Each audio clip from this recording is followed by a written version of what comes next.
বিশ্বনাথৰ এগৰাকী প্ৰচাৰ বিমুখ কাৰ্বি জনজাতীয় যুৱ কণ্ঠশিল্পী ৰাজু ৰংপিৰ কথাৰে। বিশ্বনাথ জিলাৰ অসম অৰুণাচল সীমান্তৱৰ্তী একেবাৰে ভিতৰুৱা গড় প্ৰচাৰ বিমুখ যুৱ কণ্ঠশিল্পী ৰাজু ৰংপি। সংগীতৰ প্ৰতি অগাধ অনুৰাগ থকা যুৱক। সৰুকালৰ পৰা সংগীতৰ সাধনা কৰি উজ্বলাই উঠিছে যুৱ কণ্ঠশিল্পী Raju Rongpi.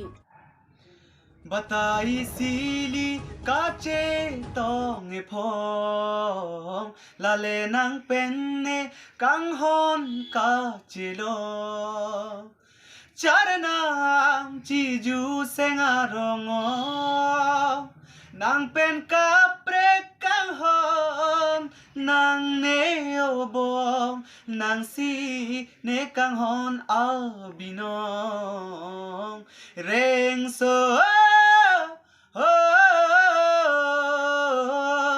nenang pasang man po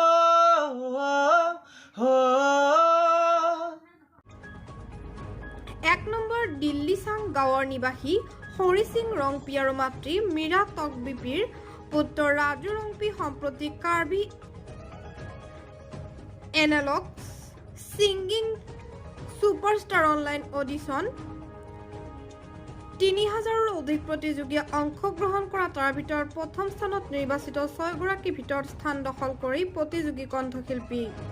চূড়ান্ত স্থান নিশ্চিতৰ বাবে ইতিমধ্যে ভোটগ্ৰহণো সম্পন্ন হৈ যায়। এতিয়া মাথো অপেক্ষা লাখ লাখ সংগীত প্ৰেমী লোকে অপেক্ষাত কোন হ'ব কাৰ্বি এনালগ ছিংগিং ছুপাৰষ্টাৰৰ মহানায়ক।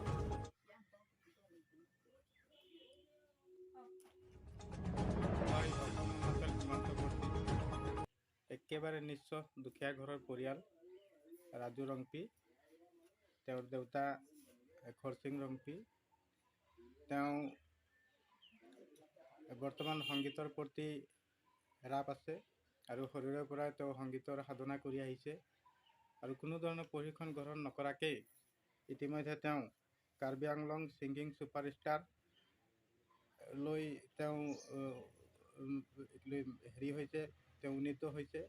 ইতিমধ্যে যোৱা 14/11/2021 তাৰিখে হোৱা কাৰ্বি আংলং ছিংগিং ছুপাৰষ্টাৰত তেওঁ ইতিমধ্যে স্থান দখল কৰিবলৈ সক্ষম হৈছে।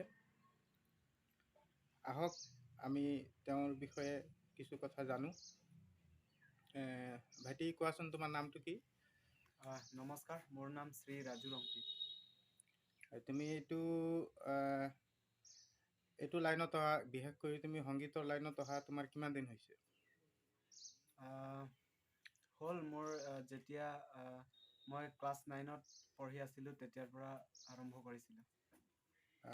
ঠিক আছে, ভাল। ভোগালী বিহু উপলক্ষে তোমালৈ আন্তৰিক অভিনন্দন জনাইছোঁ। ধন্যবাদ।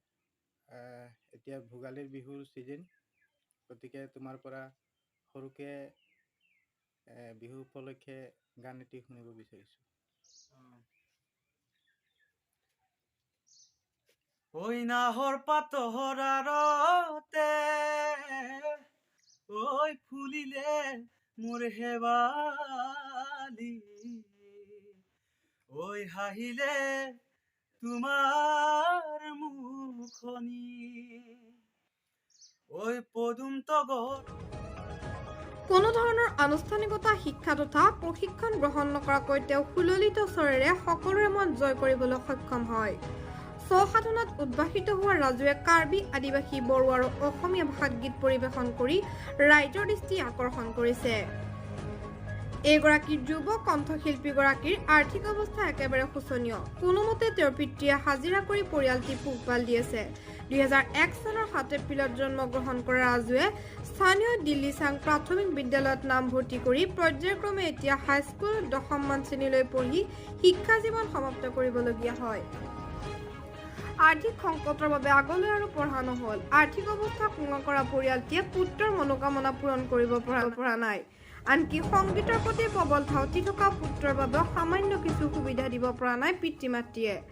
যদিও ৰাজুৱে ভাগি পৰা নাই। নিজৰ মনোশক্তি আৰু একান্ত চেষ্টাৰ বাবে নীৰৱে সংগীতৰ সাধনা অব্যাহত ৰাখিছে।